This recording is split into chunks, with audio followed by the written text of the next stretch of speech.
Now you have the deputy president-elect, Rigathi Gachagua. They say anachapa, you know, tizi kidogo before he makes his way to the stadium to be, you know, sworn in as a substantive deputy president. And of course, this is exactly what is happening right now at the Karen residence of Rigathi Gachagua hitting his home gym. The new residence of old residents. I believe this is the old residence from now, but in a couple of hours, he will be moving to his new residence, still in Karen.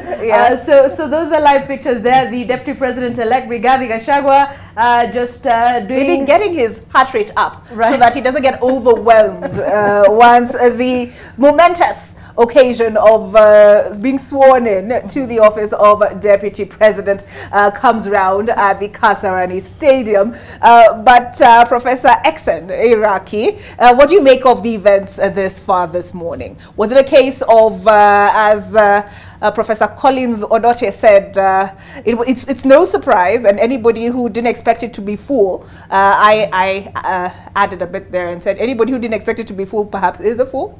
But what do you make of the events this morning? It was not very surprising to me, because as late as last night, somebody called me and told me there was a traffic jam on Thika Road. People had started arriving as early as about 9 p.m. And they want to witness the inauguration, which is surprising to me in another way, that despite having phones, having TVs, we are still human. We want to see things live.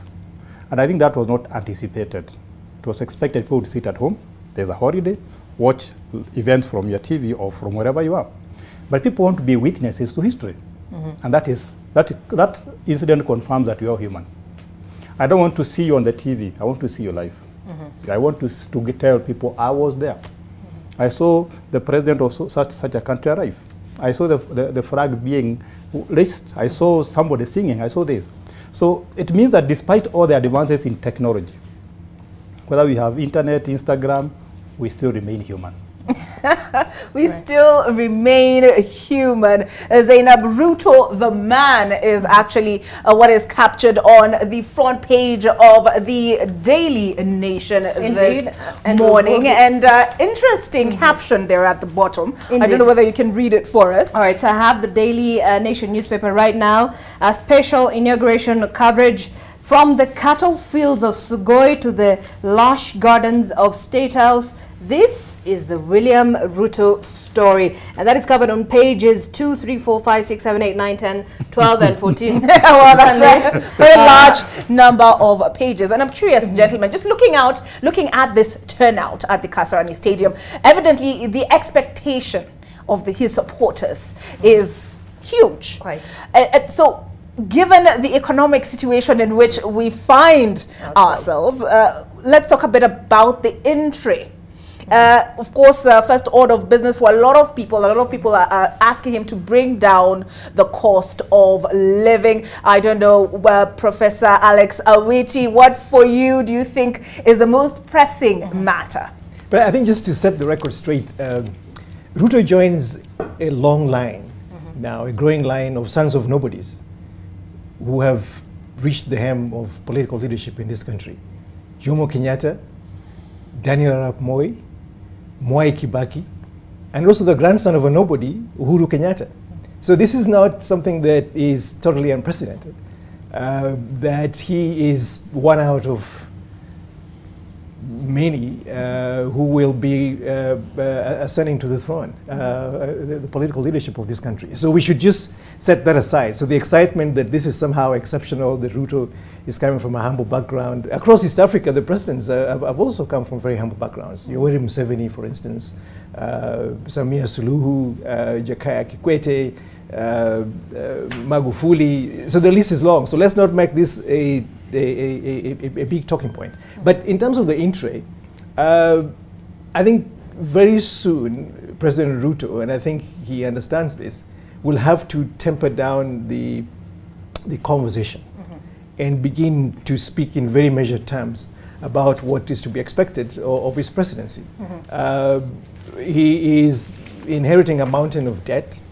Unemployment is off the charts. Revenues are basically in collapse. And there's a freeze in hiring in government, for instance. So it is very difficult for him to make any promises that are outside those parameters. So as he walks into State House tomorrow, when he wakes up as the President of the Republic, he has to change the conversation, and a lot of what he is able to do in the short period of time will depend on the caliber of men and women that he brings into his cabinet that will help him really unpack the scale of the challenge.